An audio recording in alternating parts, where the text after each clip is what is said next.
The Catholic life is defined by how far you're willing to walk with Christ down the path that leads to the unknown.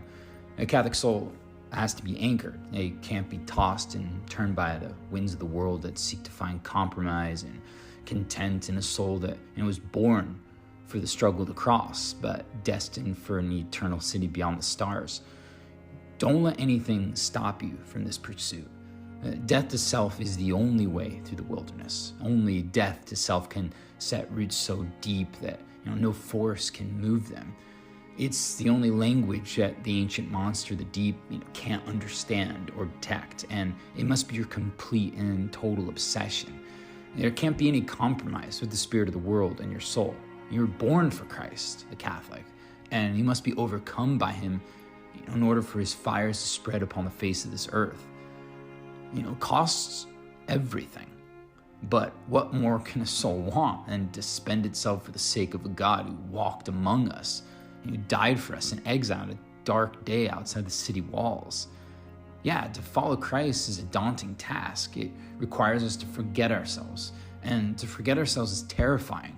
It's all we've ever known. It's the first reality we understood. And as we get older, right when we reach the pinnacle of our powers, Christ then challenges us to follow him and just give everything, all of those talents, all of those skills, all of those powers, and just become nothing. Simply disappear in the fires of his heart. But, even this is not enough for him. The Catholic journey is not simply the forgetfulness of self on the pathway to the cross. It's to take the very fruits of your life as a father, as a mother, the very life of your life, the things that you own, the children that you bear, to take those things or those children and place them upon the altar of God, and let the words that have to be inscribed upon your heart be found on your lips. Here's all that I have, my God. Here is my child. Here is my family. Here's my spouse. Do with them what you will. Now, are you willing to sacrifice everything? For, make no mistake, Christ will ask of you the unthinkable. You invite Christ into your home. You invite Christ into your heart, actually. And there can be no expectations with Christ, no plans, no maps of our own making. We must relinquish all and everything. And seeing men and women, Catholic families walking the difficult path where only the purifying fire of Christ exists, those around you will want to follow. They'll be compelled to follow, because there's nothing, trust me, there's nothing so attractive as the self-sacrifice of a man or woman for their God. It's infectious. It penetrates the hardest of hearts. It rips open the ironclad gates of pride and selfishness, because it's Christ working through the individual, and Christ cannot be denied when empowered by a man or woman who burns as he does. The world is falling. It's just crumbling like fragile rocks against this raging ocean, because children do not witness their parents, and people do not witness Catholic families seeking to be crucified alongside their Christ by the daily acts of prayer and self-denial. Be fearless. The ancient serpent will coil himself around your soul, hoping to scare you away from the path that leads to Christ and the sanctification of your life. Oh, the path is too difficult, the way is too steep. It'll just whisper into your ear, you do enough already, it's not a big deal. He'll repeat over and over and over to just lure you into choosing an easier path or to neglect the journey altogether. He'll prey upon the fear that has haunted your footsteps for so long, the fear of surrendering all that you are to the cross. But don't be afraid. If you're here today, it's because Christ is calling you to a path that he not only believes you can walk, but needs you to walk. And there's nothing greater to stir the heart to hope than knowing that you were brought into this world to do one single thing. Not to love one another simply, but to die together.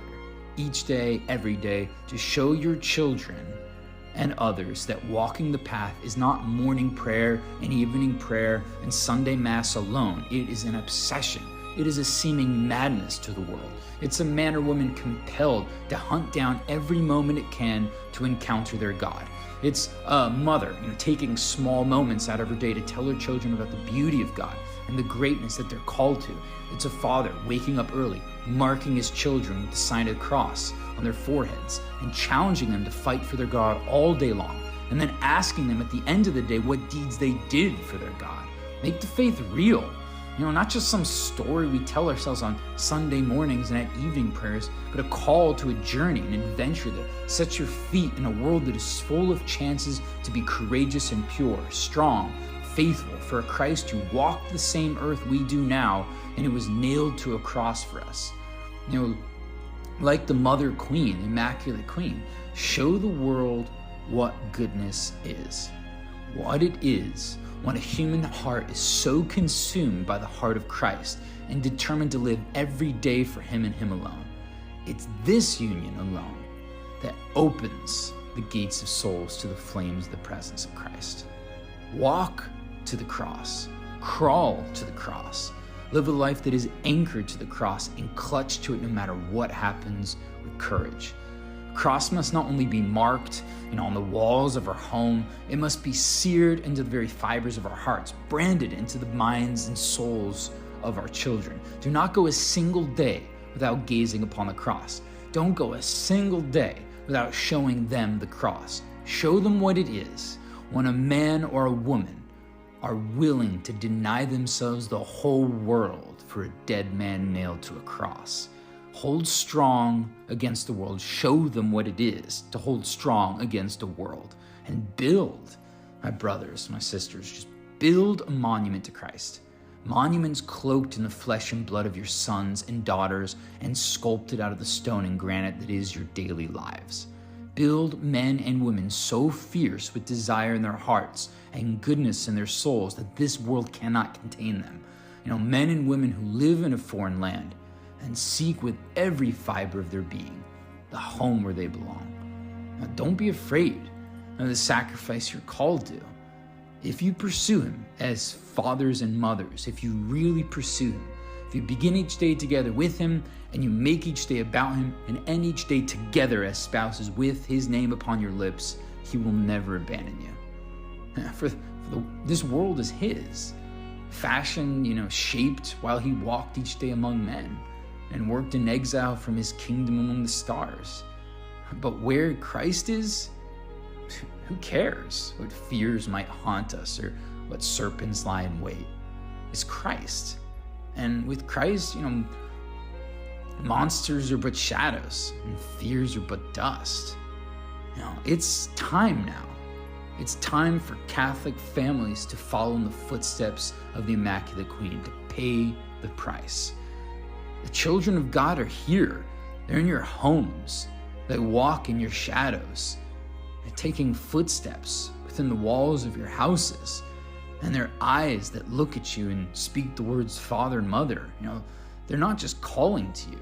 They're asking you. Deep within themselves, their souls utter these words because they're asking that their earthly father and mother point their hearts and direct their feet upon the long and dark path that leads to their truest of fathers and their purest of mothers. But the price must be paid that these souls might reach the long-forgotten home of their Father. Price must be paid.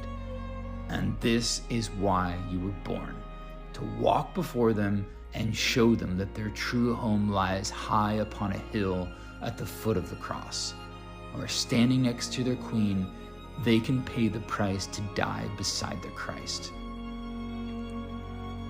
Every day, for a Catholic father and mother, must be a relentless pursuit and consequence of a single offering. Each of you, right? You're Adam and you're Eve, but you have to become the successors of Adam and Eve. You have to become the crucified Christ, and you have to become the sorrowful Queen.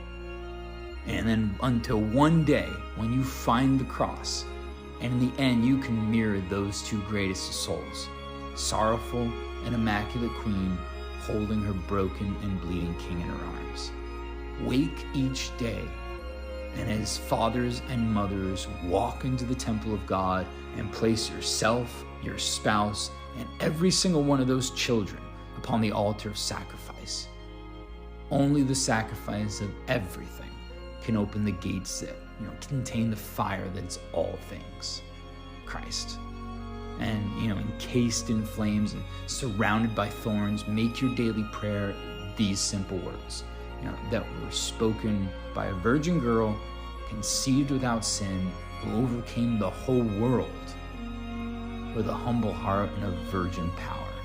My Christ, do with us whatever you will.